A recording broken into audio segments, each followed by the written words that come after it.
dear student, this is Harindra from Pathmaker Academy. Welcome to my YouTube channel. आज हम जो discuss करेंगे आपका जो अलजेब्रा की सीरीज चल रही है, जैसे आपको मालूम भी है, आप अच्छी तरह से अगर हमारे चैनल के साथ जुड़े हुए हैं और कंटिन्यूशन में हमारी वीडियोस देख रहे हैं तो आपको मालूम होगा कि हम जो सीरीज चला रहे हैं मैथ्स की, एडवांस मैथ्स में हमने एक स्टार्ट किया है। जो एडवांस मैथ्स का टॉपिक लिया है हमने अलजेब्रा। अलजेब्रा में मैंने आपको बेसिक सारे करा दिए हैं, बेसिक कंसेप्ट भी बता दिए कि कैसा होता है और फार्मूले के अकॉर्डिंग भी क्वेश्चंस को डिफाइन करना सिखा दिया। फार्मूला कैसे प्रूफ होता है वो भी बताया मैंने आपको, और क्वेश्चंस में किस तरीके से सॉल्व होता है वो भी बताया। नेक्स्ट हमने वो भी डिस्कस कर लिया कि क्वाड्रेटिक इक्वेशन क्या होती है, और इसके साथ साथ क्वाड्रेटिक इक्वेशन के रूट्स कैसे निकाले जाते हैं। फाइंड अगर रूट्स गिवन हो तो इक्वेशन कैसे फाइंड आउट की जाती है, इक्वेशन गिवन हो तो रूट्स कैसे फाइंड आउट किए जाते हैं। तो मेनली बहुत सारे क्वेश्चंस हमने करा दिए, बहुत सारी वीडियोस भी दे दी। आज हम जो डिस्कस कर रहे हैं, अपना टाइम वेस्ट ना करते हुए, आज हम जो टॉपिक लिया है हमने कंसेप्ट ऑफ सिमेट्री। बच्चे पहले तो आप ये समझो कि कंसेप्ट ऑफ सिमेट्री का क्या मतलब है। हमें कैसे पता चलेगा कि यहाँ पे हमने जो टॉपिक का नाम लिखा है वो सिमेट्रिक। सिमेट्रिक का मतलब यहाँ पे क्या है कि all variables should be equal. ठीक है ना। अगर आपको क्वेश्चंस में आपको ये तो पता चल जाए कि अगर आपके पास जो गिवन क्वेश्चन दिया जाए और उसमें कुछ फाइंड आउट करने के लिए बोले और आपको ये पता चल रहा है कि उसमें जितने भी वेरिएबल्स हैं वो सारे के सारे इक्वल फॉर्म में हैं, ठीक है ना, तो वहां पे आप वो कंसेप्ट लगाएं, सिमेट्रिक का कंसेप्ट लगाएं। सिमेट्रिक से क्वेश्चंस बहुत इजीली सॉल्व हो जाएंगे, ठीक है ना। विद इन 1 सेकेंड भी नहीं कह सकते, हाफ सेकेंड में वो क्वेश्चन सॉल्व हो जाएगा।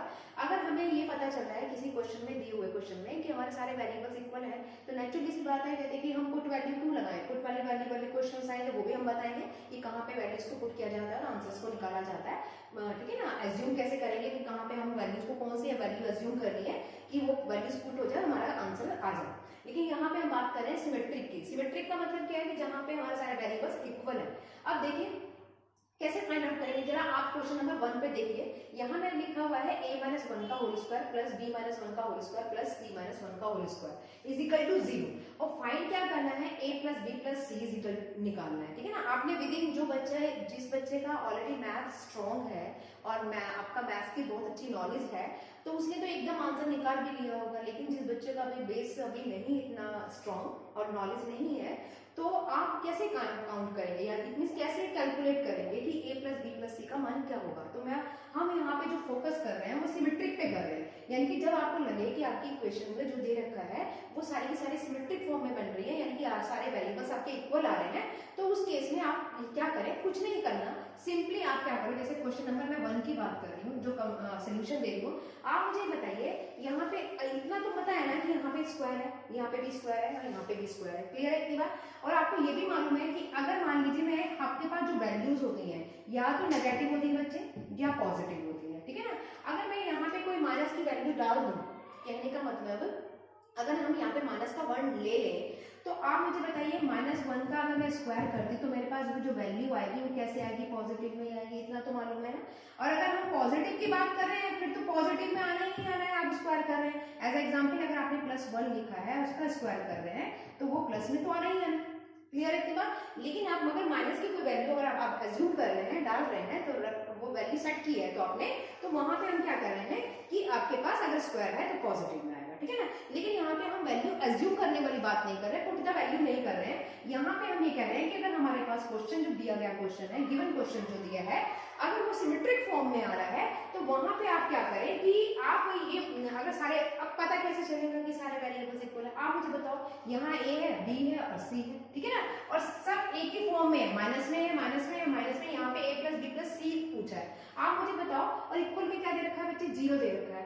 अगर मैं यहाँ पे बात करूं इस वाले क्वेश्चन की, आप a का ऐसा क्या मान रखेंगे और b का ऐसा क्या मान रखेंगे, c का ऐसा क्या मान रखेंगे कि 0 आ जाए जोड़ने पर।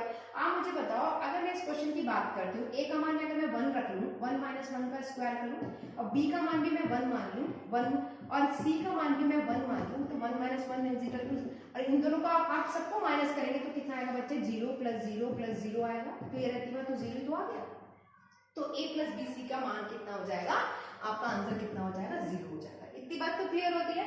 तो कहने का मतलब ये है कि अगर आपके पास क्वेश्चन सिमेट्रिक फॉर्म में कैसे, आपको जो सिमेट्री का कंसेप्ट है वो कैसे समझना है कि अगर आपके पास क्वेश्चन इस फॉर्म में दे रखा है और जहां पे आपको लग रहा है कि सारे वेरिएबल्स इक्वल है, तो वहां पे आप क्या करें कि इस तरीके से माने कि ए का, अब आप बताओ ए की वैल्यू क्या हो गई, ये ठीक है, ये और ये क्लियर है इतनी बात, कोई डाउट? अब आते हैं क्वेश्चन नंबर 2 पे। अब क्वेश्चन नंबर 2 देखिए जरा क्या कह रहा है। क्वेश्चन नंबर 2 में उसने क्या बोला, a माइनस 1 का, यहाँ पे भी a है, b है और यहाँ पे भी c है, ठीक है, और इक्वल टू क्या दे रखा है, 0 दे रखा है, और फाइंड क्या करना है आपको, a minus b plus c। Simple सी बात है, मुझे एक बताओ यहाँ पे ऐसा क्या मान रखूं कि आपका पास 0 हो जाए, यानी कि क्योंकि माइनस है तो आपके पास a की वैल्यू कितनी रखेंगे 1 और b की वैल्यू कितनी रखेंगे आप माइनस का 2, क्योंकि माइनस 2 प्लस 2 कितना हो जाएगा 0 हो जाएगा, और c की वैल्यू बच्चे आप कितनी रखेंगे 3 रखेंगे, 3 में से 3 जाएगा या 3 में से 3 जाएगा तभी तो 0 आएगा, तो 0 प्लस 0 प्लस 0 कितने के इक्वल आ जाएगा 0, यानी कि आपके पास जो वैल्यू आई a की कितनी आई 1 आई और b की वैल्यू कितनी आई माइनस का 2 आई और c की वैल्यू कितनी आई आपके पास 3। ये तो बच्चे मैंने समझाने के लिए इतना करा है, आपको नहीं करना है, आपको खाली ये देखो कि यहाँ पे ऐसी a की वैल्यू क्या अज्यूम हो सकती है, सिंपल सी बात है कि a की वैल्यू कितनी होगी आपके पास 1 तभी तो 0 होगा, यहाँ पे a की वैल्यू कितनी होगी माइनस का 2 होगा तभी तो 0 होगा, c की वैल्यू कितनी होगी 3 होगा तभी तो 0 होगा। या फिर आप इस तरीके से भी कर सकते हैं इस क्वेश्चन में, जैसे हमारे पास a माइनस 1, ठीक है, ये किसके इक्वल है 0 के इक्वल है, तो a की वैल्यू कितनी हो जाएगी 1, b प्लस 2 कितने के इक्वल है 0 के इक्वल है, तो b इज इक्वल टू कितना आ जाएगा माइनस का 2, c माइनस 3 किसके इक्वल है 0 के इक्वल है, तो c की वैल्यू कितनी आ गई। तो किसी भी कंडीशन में आप किसी भी तरीके से निकालें, चाहे ऐसे कर लें चाहे ऐसे, आप ये देखो 1 रख रहे हैं तो 0 आ रहा है, माइनस का 2 रख रहे हैं तो 0 आ रहा है, 3 रख रहे हैं तो 0 आ रहा है, तो a की वैल्यू ये आई, b की वैल्यू ये आई। पूछा क्या है उसने क्वेश्चन में a माइनस b, a की वैल्यू बच्चे कितनी है 1, b की वैल्यू माइनस और माइनस कितना हो जाएगा प्लस का 2 हो जाएगा और c की वैल्यू कितनी है आपके पास 3, सबको आप ऐड कर दीजिए कितना आ गया आपके पास 6, ठीक है ना। अब नेक्स्ट क्वेश्चन लेते हैं आगे।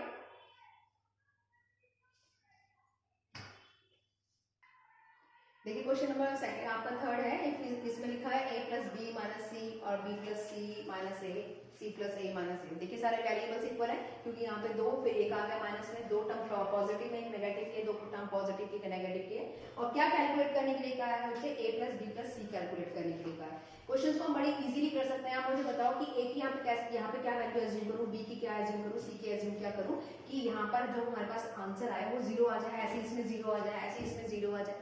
क्लियर है इतनी बात, यहाँ तक किसी को कोई डाउट? तो आप मुझे बताओ कि अगर मान लीजिए मैं आपसे कहती हूँ कि a की वैल्यू 1, b की वैल्यू भी 1, ठीक है ना, और यहाँ पर हमारे पास क्या आ जाएगा आपका माइनस का 1, ठीक है, और यहाँ पे भी 1 1, यानी कि आप जब सॉल्व कर रहे हैं तो आप ये देखो कि अगर मैं आपसे कहूँ कि 1 प्लस 1 माइनस 1 का होल स्क्वायर, फिर आपके पास 1 प्लस 1 माइनस 1 का whole square plus 1 plus 1 minus 1 का होल स्क्वायर। बच्चे मुझे समझाना है इस वजह से मैं ये कर रही हूँ, अदरवाइज नहीं तो आप बड़ी आराम से आंसर निकाल सकते हैं।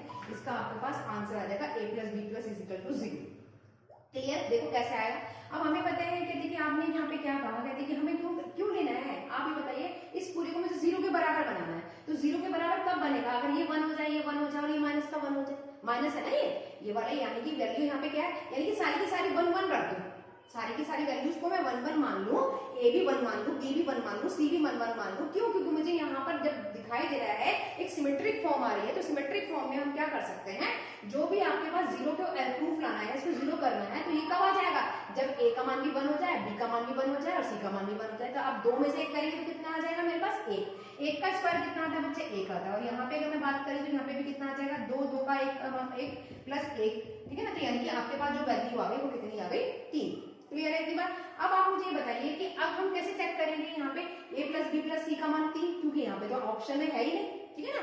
तो एक चीज आप यहाँ पे एक चीज और देखो कि हमने क्या वैल्यू मानी थी, आपके पास a plus B plus C is equal to 1 1 माना था, तो यहाँ पे ये जो 0 आपका 0 क्या आएगा, क्यों, क्योंकि यहाँ पर अगर मैं a की बात करती हूँ 1 1 1, यानी कि कितने के बराबर हो गया 3 के बराबर, एक मेथड ये है। दूसरा आप इस मेथड को इस तरीके से भी, इस क्वेश्चन को ऐसे भी कर सकते हैं, जैसे मान लीजिए मैं आपसे कहूँ कि आपके पास जो ये गिवन है, एक टर्म देखो यहाँ पर हमारे पास है a प्लस बी माइनस सी दे रखा है, तो क्या मैं इसको ऐसा नहीं लिख सकती a plus B is equal to C, और दूसरे वाले को मैं ऐसा लिख दूं, ठीक है, और थर्ड वाले को मैं ऐसा लिख दूं। तो डिपेंड करता है कि आप क्या सोचते हैं, क्या आप उस समय आपकी थिंकिंग क्या है, क्या सोच रहे हैं, कैसी सिचुएशन में आपने उस क्वेश्चन को टैकल किया, बस आपको ये चेक करना है, ठीक है ना। वो मेथड भी था, इस तरीके से भी था। आप क्या करो, अगर मैं ये कह दूं मैंने ऐसे फॉर्म सोच लिया, यानी कि ये इसके इक्वल हो गया, ये इक्वल हो गया, ये सारे के सारे हैं तो आपके 0 उस साइड पे जाएंगे तो इक्वल सी के कर दिया, क्योंकि एक को मैंने 0 के इक्वल मान के चली, क्योंकि आपके पास जो फॉर्म है वो ये है बच्चे, ठीक है ना। तो आपको पता नेगेटिव का होता जाएगा तो पॉजिटिव का है, तो ये तो फॉर्म है, आप सबको ऐड कर दीजिए तो आपके पास 2a आएंगे, 2b आएंगे, 2c आएंगे, 2 कॉमन ले लिया तो a plus B plus C is equal to कितना हो जाएगा, a plus B plus C हो जाएगा। हाँ ये ना, इतनी बात समझ में आती है। अब आप मुझे बताइए, मैं इसको ऐसे लिख सकती हूँ, ठीक है, इधर ले आए हम इसको a प्लस बी प्लस सी को, ठीक है, इसमें इक्वल टू क्या हो गया बच्चे, 0 हो गया। दो में से 2 abc में से एक abc चला गया तो मेरे पास क्या रहता है, a plus B C is equal to 0, ठीक है ना। तो ये आंसर, चाहे वैसे मेथड से कर लीजिए चाहे ऐसे मेथड से कर लीजिए। नेक्स्ट क्वेश्चन है आपका,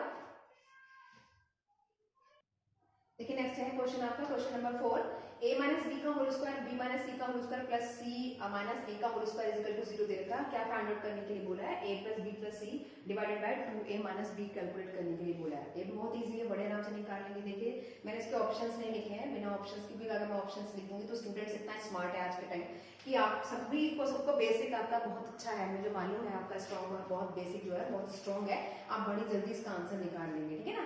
तो इसीलिए पहले आप, मैंने ऑप्शन लिखे ही नहीं, बिना ऑप्शंस के हम देखते हैं इसको। अब आप मुझे बताइए, मैंने अभी बोला जब आपकी सिमेट्रिक अगर सेम है, ठीक है ना, सिमेट्रिक फॉर्म में आ रहा है तो सिमेट्रिक का कांसेप्ट लगा रहे हैं, यहाँ पे 0 ला रहा है, तो आप मुझे बताओ कि a और b की वैल्यू, अगर मैं यहाँ पे a की वैल्यू भी 1 कर दूं, ठीक है, और b का भी 1 मान ले, तो 1 में से 1 क्या देता है, 0 आ जाएगा, फिर 0 प्लस 0 को 0 यानी कि 0 के इक्वल आ गया। तो यहाँ पे अगर मैं ये a1 है, b1 है, b1, c1, a1, ये भी 1 करें तो इसमें से जाएगा तो कितना आएगा, स्क्वायर करेंगे तो 0 का स्क्वायर 0 तो होता है, ट्रिपल 0 की आ गई। क्लियर है इतनी बात। तो आपने इससे क्या क्या एज्यूम किया, क्या कैलकुलेट किया कि आपके पास अगर मैं 1 रख दूं तब 0 हो जाएगा, क्योंकि हमें 0 के इक्वल लाना है। तो आपके पास जो a की वैल्यू आई बच्चे वो भी 1 आई, और b की वैल्यू भी कितनी आई, 1 आई, और c की वैल्यू भी कितनी आई, 1 आई। प्रूफ क्या करना है, इट मींस कैलकुलेट क्या करना है, तो आप बताइए 1 plus 1 upon divided by 2, 1 multiply n, यानी कि ऊपर आ गया 3 और नीचे हमारे बात कर रहे हैं 2, 2 में से 1 गया यानी कि कितना आया, 2 सॉरी 1। क्लियर है इतनी बात, क्योंकि ऊपर हो गया प्लस बी प्लस सी, सबको कैलकुलेट कर दे, 3 आ गया, नीचे हमारे पास कितना है 2, 2 की अगर आप 1 से गुणा करेंगे तो 2 और में से 1 गया 1, यानी कि आपके पास जो आंसर आ गया वो 3 बाई आंसर, यानी कि कितनी जल्दी हमने सिमेट्रिक फॉर्म से हमने क्वेश्चंस को विद इन सेकंड कैलकुलेट कर दिया। नेक्स्ट लेते हैं क्वेश्चन नंबर 5। देखिए क्वेश्चन नंबर 5 दे रखा है, a square plus b square plus c square is equal to ab plus bc plus ca। Find क्या कैलकुलेट करना बच्चे, a plus b plus c upon c। अब आप बताइए यहाँ पे 0 के इक्वल तो है नहीं, अगर 0 के इक्वल होता तो सिंपल हम सोचते हैं, वही फंडा जो अभी तक अप्लाई करते आ रहे हैं कि दोनों को ऐसी क्या वैल्यू रखे उसके अंदर कि वो आपका 0 के बराबर हो जाए लास्ट में, क्योंकि हमें पता है राइट हैंड साइड पर आपकी 0 दे रखा है, ठीक है ना, तब तो इजीली हम कर। अब सिमेट्रिक तो सेम है, देखिए आप सिमेट्रिक की बात करें तो आपके जो आपके पास में, हम सिमेट्रिक की बात क्यों कर रहे थे, क्योंकि इसमें वेरिएबल सारे इक्वल है। आप देखिए यहाँ पे abc की बात हो रही है, यहाँ ab, यहाँ ab, यहाँ ca, और जो कैलकुलेट करने के लिए बोला ये, तो आप यहाँ पे देखो कि अगर मैं यहाँ पे कुछ ऐसा करूँ, ठीक है, कि या तो एक तरीका ये है कि आप ये सारी जो राइट साइड पे वैल्यू इधर ले आएंगे तो माइनस का ab, माइनस का bc और माइनस का ca हो जाएगा, ठीक है ना, ये है।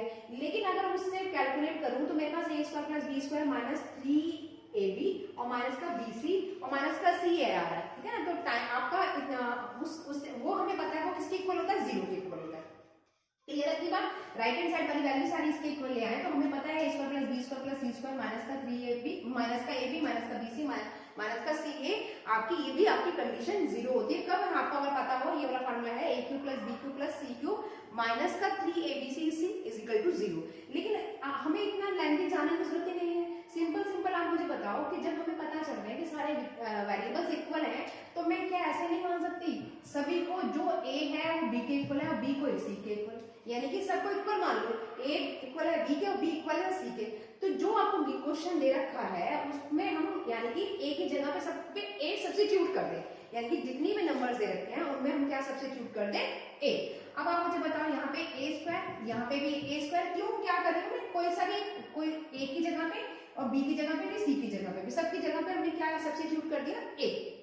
क्लियर है बात। तो यहाँ पर भी हो गया हमारे पास a स्क्वायर, यहाँ पर हमारे पास, अब देखिए बच्चे ये सारा का सारा राइट साइड पे है, हमने बोला कि आप जब उसको राइट साइड से मूव करके इधर ले आएंगे लेफ्ट हैंड साइड पे तो माइनस में हो जाएंगे। a तो है a, b को आपने क्या मान लिया, a मान लिया, क्योंकि हमने बोल दिया कि a equal to b equal to c। तो यहाँ पे क्या हो जाएगा मेरे पास a स्क्वायर माइनस का b स्क्वायर माइनस का c स्क्वायर। क्यों हो रहा है माइनस का, क्योंकि हमारे पास राइट हैंड साइड पे तो इक्वल के इधर लिया तो सब। अब आप मुझे बताइए कि आपके पास, हाँ सॉरी, a स्क्वायर हमने एक ही तो माना है, a स्क्वायर और a स्क्वायर। क्लियर है क्या। अब ये सारे के सारे आपकी वैल्यूज कैसे होगी, कैंसिल आउट होगी, यानी कि किसके इक्वल आ गया आपके पास, 0 के इक्वल आ गया। इतनी बात क्लियर होती है। तो फाइंड आउट क्या करना है आपको बच्चे, a प्लस बी प्लस सी कर इक्वल।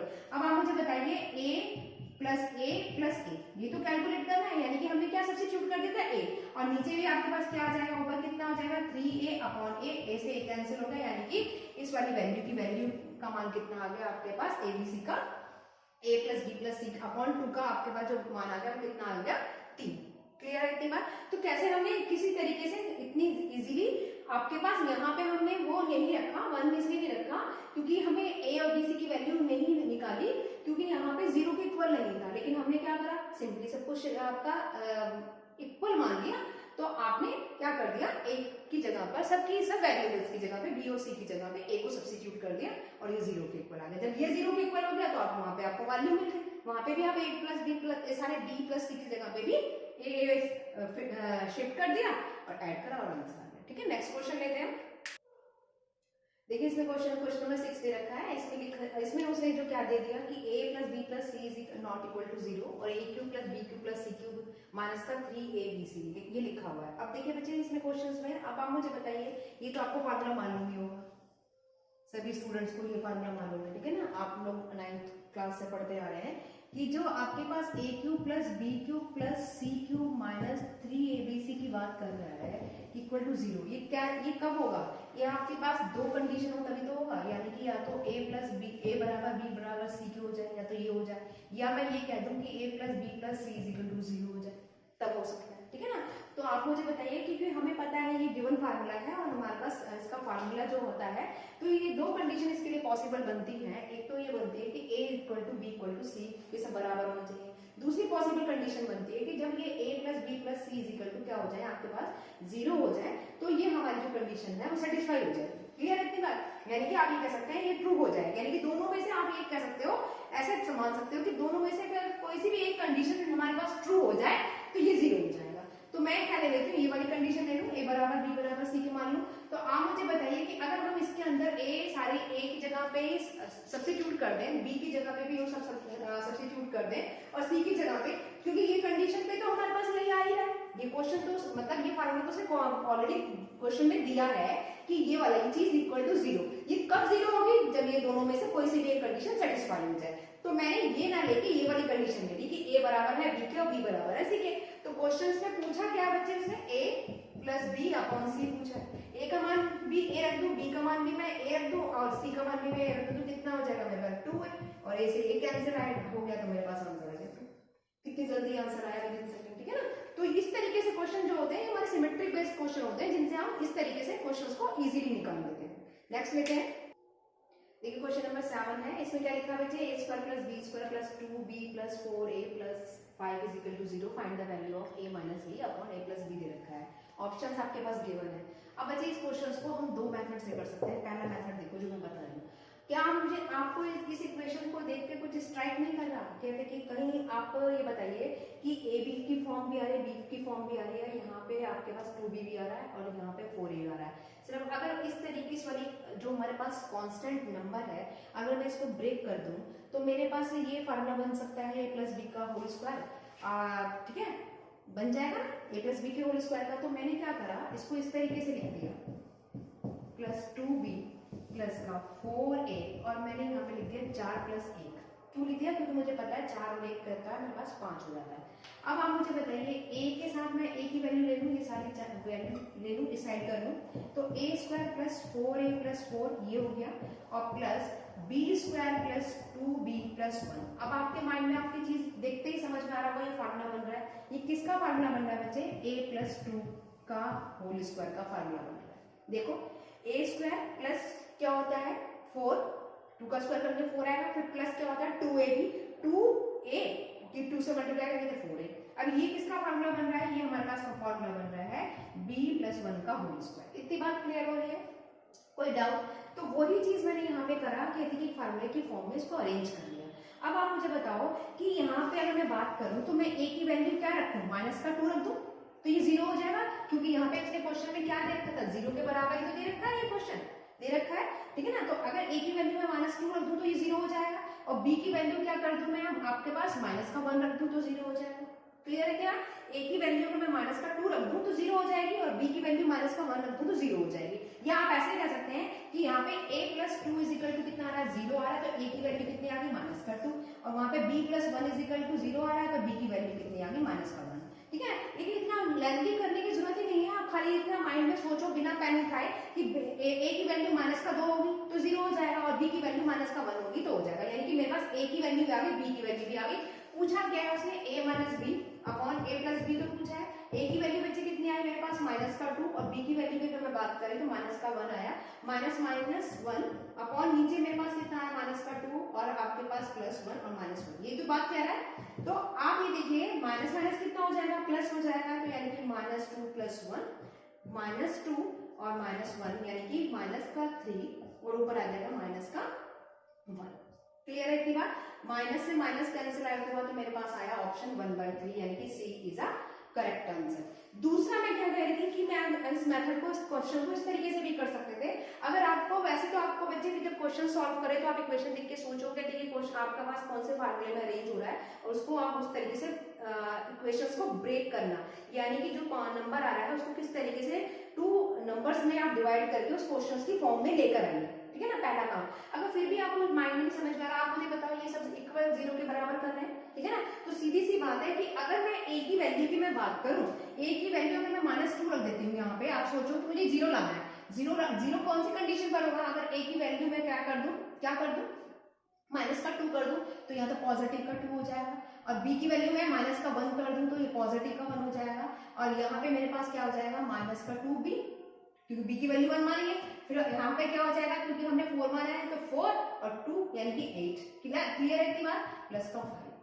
इतना बात तो समझ में आती है, क्योंकि b की वैल्यू बच्चे हमने कितनी मानी थी, माइनस का 1 ही तो आया है, और आप खुद ही सोचो अगर हमारे पास ये नहीं, हमने फॉर्म में नहीं निकाला तो मैं a का मान क्या रखूं, a का मान अगर मैं यहाँ पे माइनस का 2 रखूं, ठीक है, तो पॉजिटिव का 1, और b का मान मैं माइनस का 1 रखूं तो पॉजिटिव का 1, फिर यहाँ पे आ जाएगा माइनस का 2, और यहाँ पर आ जाएगा आपके पास 4 दूनी 8 यानी कि माइनस का 8। अब आप सबको जोड़ लीजिए, अब देखो इस 2 से तो ये 2 कैंसिल आउट हो गया हमारे पास, ठीक है ना, तो हमें क्या लेकर आना है, तो आपके पास जब वैल्यू, सॉरी तो नहीं, यहाँ पे हमारे पास ये भी तो हो जाएगा, सॉरी यहाँ 4, ठीक है, 2 का स्क्वायर कितना होगा भाई आपके पास बच्चे 4। अब आप मुझे बताइए कि जब आपके पास क्या लेकर आया, ऑप्शंस को रख कर लेते हैं नीचे से, हमने क्या करा कि वैल्यूज अरेंज कर दी, यानी कि यहाँ पे हमने लिखा 4, क्योंकि 2 का -2 का स्क्वायर हो गया पॉजिटिव का, यहाँ पे आपके पास पॉजिटिव का 1 हो गया, और यहाँ पे आपके पास माइनस का 2 हो गया, और यहाँ पे आपके पास क्योंकि 2 माना है तो 4 माइनस का 8 और प्लस 5। इतनी बात तो क्लियर होती है। अब आप सबको ऐड कर दीजिए, 4 और 5 कितने हो गए आपके पास 5, और 5 और 5 कितने हो गए 10, 8 और 2 10 क्या कितने हो गए, यानी कि आपके पास कितना आ गया 0। ठीक है ना, या तो आप यहीं पे अपने माइंड में सेट कर लो कि हमें 0 के इक्वल लेकर आना, तो सीधी सी बात है a की वैल्यू आप क्या रख सकते हैं, क्या पुट कर सकते हो, आ गया, b की वैल्यू आप क्या पुट कर सकते हैं कि 0 आ जाए, तो सिंपली वही रख दिया मैंने, बिना इस तरीके से आप इसको सॉल्व मत करो ऐसे। लेकिन अगर आप नहीं समझ पा रहे हैं तो आपको खाली क्या रखना है, आप सोचो कि यहाँ पे जो नंबर आ रहा है मेरे पास, जो 5 कांस्टेंट नंबर है, उसको मैंने क्या कर दिया, क्योंकि यहाँ तक की मेरी फॉर्म बन रही है, इक्वेशन बन रही है, और मैंने इसको क्या करा 2 पार्ट्स में डिवाइड कर दिया, यानी कि 4 और 1, 4 और प्लस का 1 लेते ही मेरे पास ये फॉर्म, एक फॉर्म कौन से फार्मूले का, a प्लस बी के होल स्क्वायर का फार्मूला अरेंज होगा। ठीक है ना, नेक्स्ट लेते हैं क्वेश्चन नंबर 8। देखिए क्वेश्चन नंबर 8 है आपके पास, इफ p q r देखा है all real numbers, then p minus q की whole cube plus q minus r का whole cube plus r minus p का होल क्यूब। बच्चे ये सारे जितने भी क्वेश्चंस मैं करा रही हूँ आपके पासिंग ईयर के क्वेश्चंस हैं, यानी कि प्रीवियस ईयर के क्वेश्चंस हैं आपके। ये अगर मैं इसकी बात करूँ, जो उससे पहले क्वेश्चन कराया वो भी आपका 2011 एसएससी का था, ये वाला क्वेश्चन भी आपका एसएससी 2011 का है। ठीक है ना, क्वेश्चन नंबर जो 7 गया था वो भी आपका एसएससी 2013 का था, और ये आपका एसएससी 2011 का है। उससे पहले जो मैंने क्वेश्चन कराया वो आपका एसएससी 2016 का प्री का क्वेश्चन था। ठीक है, अब बात कर रहे हैं कि देखिए इस क्वेश्चन में आप देखिए बच्चे यहाँ पे इसने क्या कहा है, ऑल रियल नंबर्स की बात कर रहा है, और p minus q is equal to आपके पास क्यूब की बात कर रहा है, और यहाँ पे भी क्यूब है, यहाँ पे भी क्यूब है, तो आपको देखते ही अरेंज हो रहा होगा कि अगर मैं आपसे ये कहूँ कि p माइनस क्यू को अगर आप a मान लें, और q माइनस r को आप b मान लें, और r माइनस p को आप c मान लें, तो ये कुछ फॉर्म अरेंज नहीं हो रही, ये फार्मूला नहीं बन रहा, a cube plus b cube plus c cube, क्योंकि इसको आपने क्या माना है, a माना है, इसको आपने क्या माना है बच्चे, b माना है, और इसको आप क्या कह रहे हैं, हम c मान लेते हैं। तो आप मुझे बताइए कि A cube plus B cube plus C cube का जो फार्मूला बना, यानी कि ये फॉर्म गिवन थी क्वेश्चन में, ठीक है ना। उसने ये तो पूछा कि इज इक्वल टू किसके इक्वल होगा, इसके चारों ऑप्शन में से कौन सा। अब आप मुझे बताइए, ए इसको मैंने ए माना ए क्यूब, यहाँ हमने बी क्यूब माना और यहाँ हमने क्या माना सी क्यूब।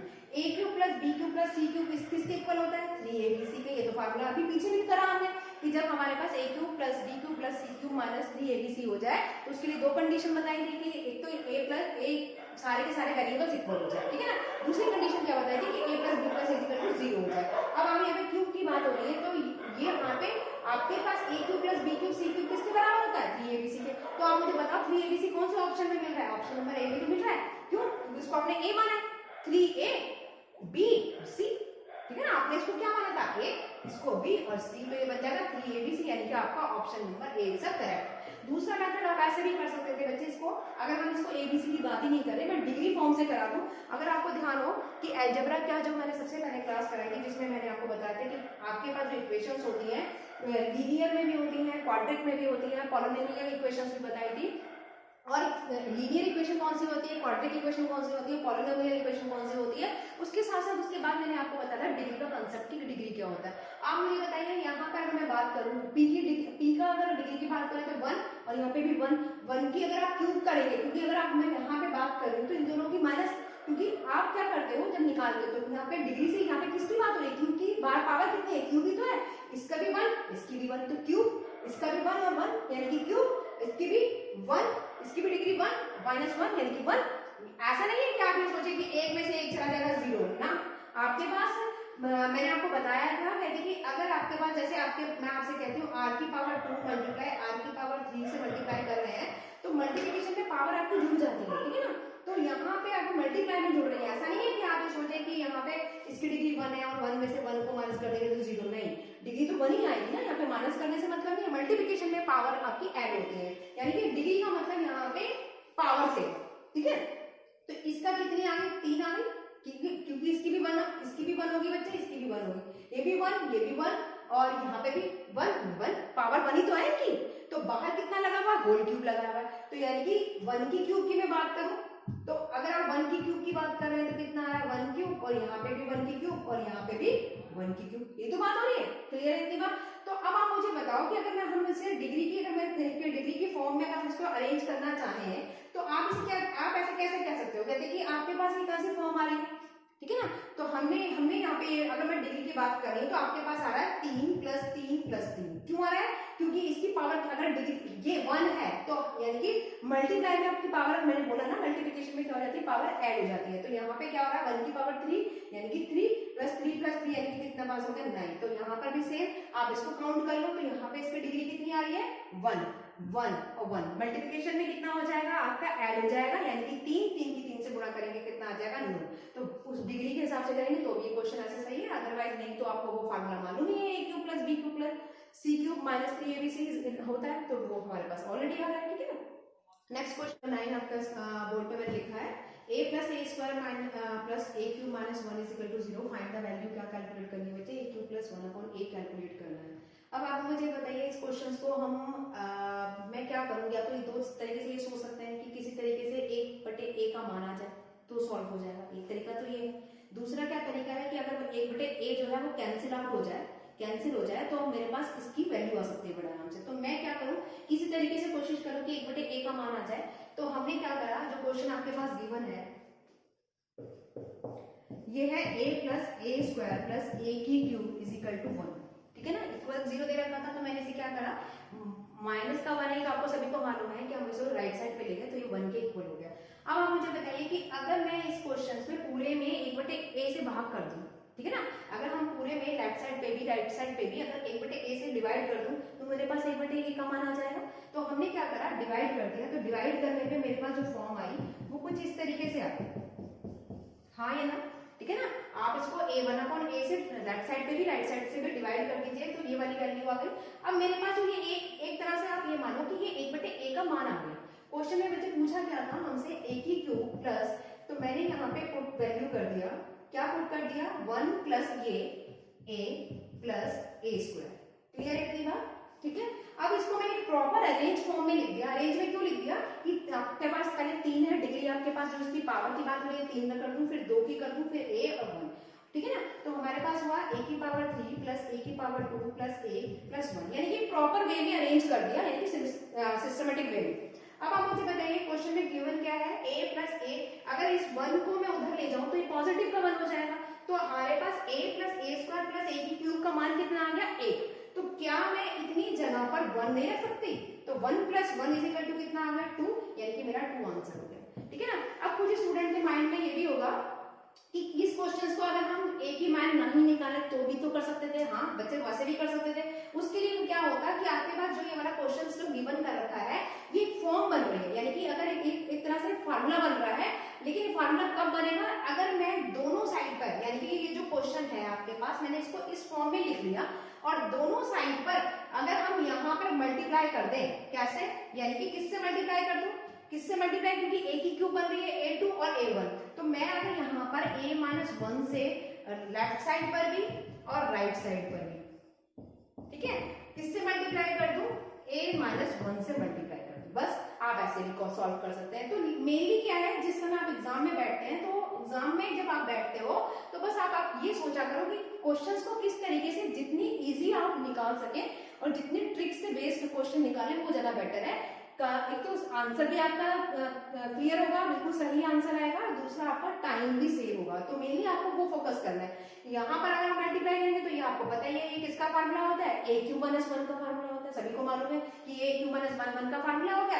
यहाँ पर आपके पास a माइनस 1 आ ही रहा है, तो 1 को आप उस साइड पे ले जाएंगे तो 1 और 1 कितना हो जाएगा 2, तब भी आपका आंसर यही आएगा, ठीक है ना। तो किसी तरीके से भी कर सकते हैं। आज की क्लास का लास्ट क्वेश्चन लेते हैं, क्वेश्चन नंबर 10। देखिए क्वेश्चन नंबर 10 है आपके स्क्रीन पर, और x की पावर 4 प्लस x की power 3 plus x square plus x plus 1 is equal to 0 दे रखा है। देखिए फाइंड क्या करना है बच्चे, x की पावर 218 प्लस x की power 318 plus 10 is equal to 0, ये कैलकुलेट करना है। ऑप्शंस आपके पास गिवन है। अब आप मुझे बताइए, एक तरीका तो ये है कि आप देखो कि आपकी पास जो सारी पावर आ रही है वो डिसेंडिंग ऑर्डर में आ रही है, यानी कि 4 फिर 3 फिर 2 फिर 1, ठीक है ना। जब इस तरीके का क्वेश्चन हो जाए, अगर आपके पास पॉजिटिव का साइन हो, तो आप क्या करें, उन क्वेश्चंस में x माइनस 1 से मल्टीप्लाई कर दो दोनों साइड पे, यानी कि आप इसको फॉर्म को ऐसे बना लो, ये माइनस का 1 है तो उधर जाएगा तो क्या बन जाएगा आपके पास माइनस का 1 बन जाएगा। इतनी बात क्लियर होती है, माइनस का 1 बन गया यानी कि इक्वल टू ये हो जाएगा, और आप x माइनस 1 से दोनों साइड पे मल्टीप्लाई कर दो। एक तरीका तो ये है, ठीक है ना। दूसरा मेथड मैंने आपसे क्या बताया कि जब आपके पास ऐसे क्वेश्चन में गिवन हो तो आप ये देखो, हमें यहाँ पे x का मान किसी तरीके से पता चल जाए, तो x का मान अगर आ जाए तो मैं यहाँ पे इसे कर सकती हूँ। तो अब आप मुझे बताओ कि अगर मैं यहाँ पर अगर मुझे कैलकुलेट करना है, क्योंकि फॉर्म जो आ रही है सारी एक सिमेट्रिक फॉर्म में आ रही है, यानी कि और कैसी फॉर्म में, डिक्रीजिंग पावर में। अगर मैं इस पूरे क्वेश्चंस को x से मल्टीप्लाई कर दूं, किससे मल्टीप्लाई कर दूं, x से मल्टीप्लाई कर दूं, तो मेरे पास ये x की पावर 5 हो जाएगा और x की पावर 4 हो जाएगा। x की पावर यानी कि एक एक से मल्टीप्लाई करती जा रही हूँ, यहाँ 5 आ गया, यहाँ 4 आ गया, यहाँ पे मेरे पास 3 आ गया, यहाँ पे मेरे पास x की पावर 2 आ गया और यहाँ पे x इज इक्वल टू 0 आ गया। इतनी बात समझ में आती है।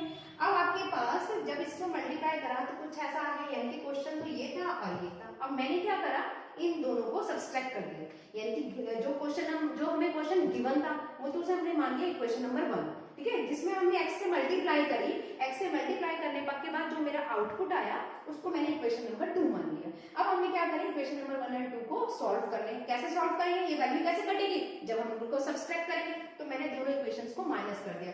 माइनस करने पे आप देखो इससे ये कट जाएगा, क्योंकि माइनस के साइन आ जाएंगे, आपको सबको पता है कि माइनस का साइन आ जाएगा, हाँ है ना। तो ये सारी की सारी वैल्यूज कट जाएंगी, इससे 3 कट गया, 2 कट गया, 1 कट गया, यानी कि x की पावर 4 भी कट गया, 3 भी कट गया, 2 भी कट गया और x सिंगल x भी कट गया।